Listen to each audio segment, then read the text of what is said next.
A big statement today in a sea of pink in Washington. Hundreds of thousands of women came to the Capitol to make their voices heard on President Donald Trump's first full day in office.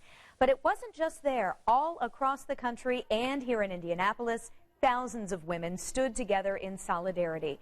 We will share the local message in just a moment, but first, the center of this movement is in our nation's capital, the Women's March on Washington. Our Naomi Pescovitz has spent the last few days in D.C. She was at the rally today, and she's live for us tonight with the stories of Hoosiers who were there. Naomi? Yeah, Jenny, the crowds here are finally starting to clear out after a very long day. We have seen so many emotions here in Washington over this week. Yesterday, it was Donald Trump, his supporters, proud and hopeful for the future, making history. Today, though, also made history in a very different way.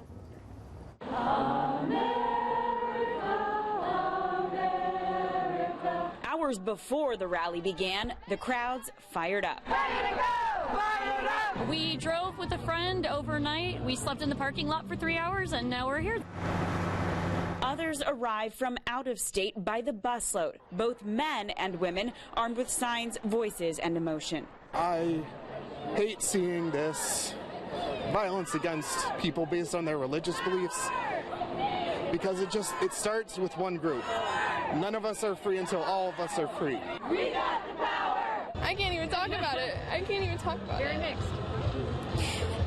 It's just so sad for me. 19-year-old Elizabeth Andrews is from Columbus, Indiana, also the hometown of new Vice President Mike Pence. I don't feel comfortable sharing my opinion in my hometown because of the backlash I might receive, and there's so little acceptance in my hometown and all over now because of who our leader is. Tell me what democracy looks like! This is what democracy looks like! The crowd so large, cell service was spotty, public transportation packed. Have you been surprised by the crowds? For this, no.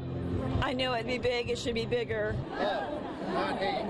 Hate's America. The future is still female. Females still have power. If we use it, if we use our power, we can do anything. And that's not enough people believe that. Not enough people believe that.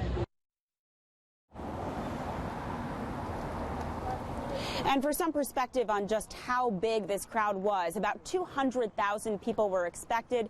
D.C. officers saying there were likely about 500,000, so more than twice what they thought, and making it the largest inaugural protest in history. Jenny?